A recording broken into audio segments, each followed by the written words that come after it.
मेरी तारीख शाहिद है कि फिरौन ने घर घर पर पहरा लगा दिया था कि कोई बच्चा जन्म ले तो उसे कत्ल कर दो, बच्ची को तो जिंदा रहने दो।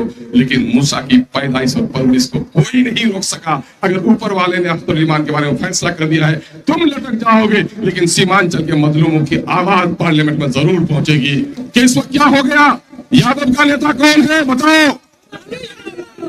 कौन है यादव का नेता? कुर्मी का नेता कौन है? मछुआरे का नेता कौन है? मल्लाह का? पासवान का नेता कौन है? उन दलालों के बच्चों को कह दो जो कहता है कि बीजेपी का वोट कटवा, बीजेपी को जिताने के लिए वोट कटवा है। उन दलालों के बच्चों को कहो कि बैरिस्टर असदुद्दीन अवैसी को मजलिस इत्तेहाद उसको कोने में रख दो। बताओ तुम्हारा नेता कौन है? हमारा नेता यकीनन अगर बैरिस्टर असदुद्दीन अवैसी न हो तो फिर हमें कहने के लिए कोई भी नेता हमारे सफों में नहीं है। इसलिए हम सब कुछ की बाजी लगा सकते हैं, अपने गर्दन की बाजी नहीं लगा सकते। हम सब कुछ खो सकते हैं, भूखे रह सकते हैं, बदन में कपड़े न हो बर्दाश्त कर सकते हैं, लेकिन अपनी क़यादत किसी जालिम के हवाले नहीं कर सकते। इसी तहरीक का नाम मजलिस इत्तेहादुल मुस्लिमीन है, इसी तहरीक का नाम बैरिस्टर असदुद्दीन अवैसी है, इसी तहरीक का नाम इस खादिम अख्तरुल ईमान है। मेरे भाइयों, वजारत की कुर्सियों लेने के लिए दलालों के बच्चे तड़प रहे हैं। दलालों के बच्चों को देख रहे हैं, दलालों को देख रहे हैं आप कि मछली जिस तरह पानी के बगैर तड़पती है, तड़प रही है।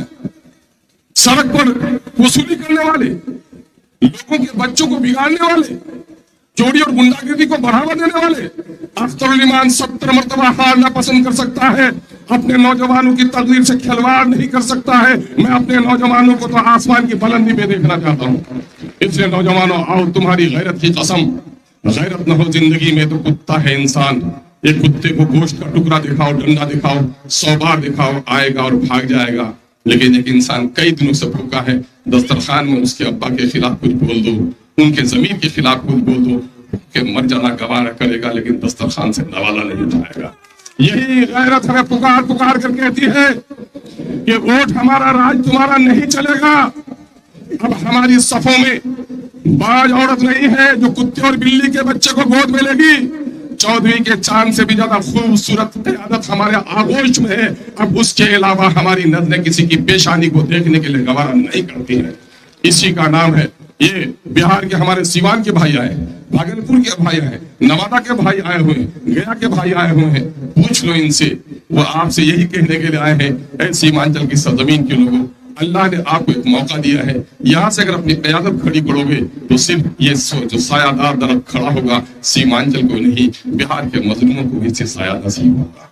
उनकी दुआओं को, उनकी तमन्नाओं को रद्द होने नहीं देना है। और मैं अभी दिल्ली तो नहीं गया था, बम्बई गया था, सूरत गया था।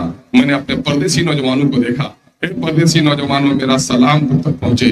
मैंने परदेश में जितने चकरिया नौजवानों को देखा, बच्चों को मजदूर देखा, होटलों में काम करते देखा, बम्बई में जो इस्तकबाल किया है, जो उन लोगों ने गुजरात के कई शहरों में हमारा इस्तकबाल किया है, उन बच्चों को दर्द है कि वो बच्चे घर से बाहर हैं और उनको लगता है कि मेरा कायद होना कितना जरूरी है। और आज मैं उसे कहता हूँ, ये परदेश में रहने वाले मुसाफिर नौजवान खुदाई फौज है जिसकी पूरी हिमायत एमआईएम को हासिल है।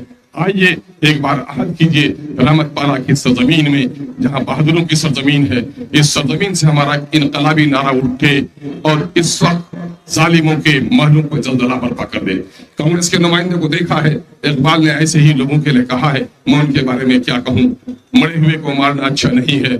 उसके लिए एक ही बात कह दो कि उठो मेरे दुनिया के गरीबों को जगा दो, काख उमरा के दरो दीवार हिला दो, जिस खेत से मुयस्सर नहीं होता खान को रोजी, उस खेत के हर गोशे गंदम को जला दो। ये फैसला आपने कर लिया है। आइए एक अहम बात जिसकी तरफ हमारे कायद इशारा करेंगे।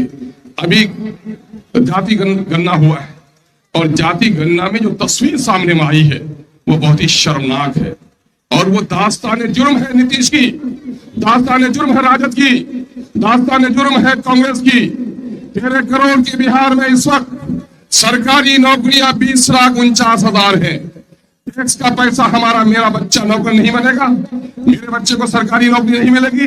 अभी टीचर में बहाली हुई है तो बाप माँ का सीना चौड़ा हो गया है, लेकिन पीडीओ नहीं बनेगा मेरा बेटा, सीओ नहीं बनेगा, डीएम नहीं बनेगा। इन बेईमानों ने हमारा वोट लिया, दिल्ली और पटने में बैठे हुए बेईमानों ने सिर्फ हमें गर्दन पर तलवार चलाने का खौफ दिखाकर हमारा सौदा किया है।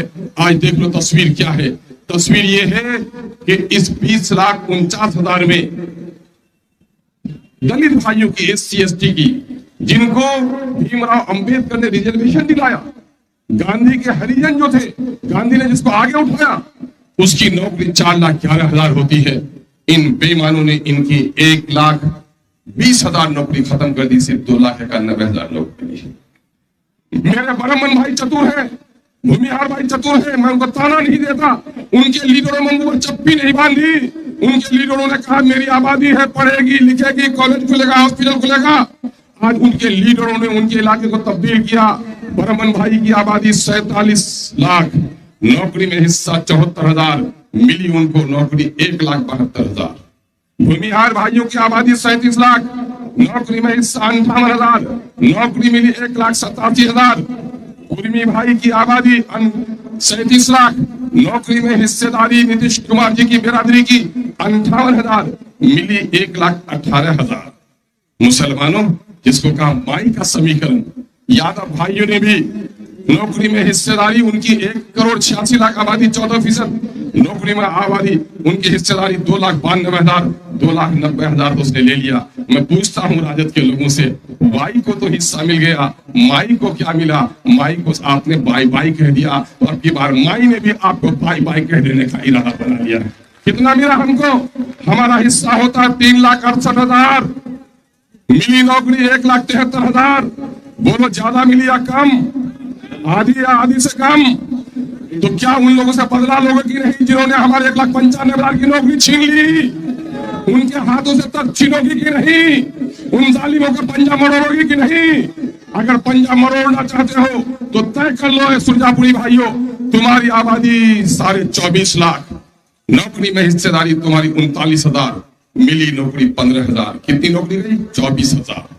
भाई नूर इस्लाम साहब, मेरे शेरशाह भाई यो, आबादी 13 लाख, नौकरी में हिस्सेदारी 21,000, मिली कितनी? 5,500।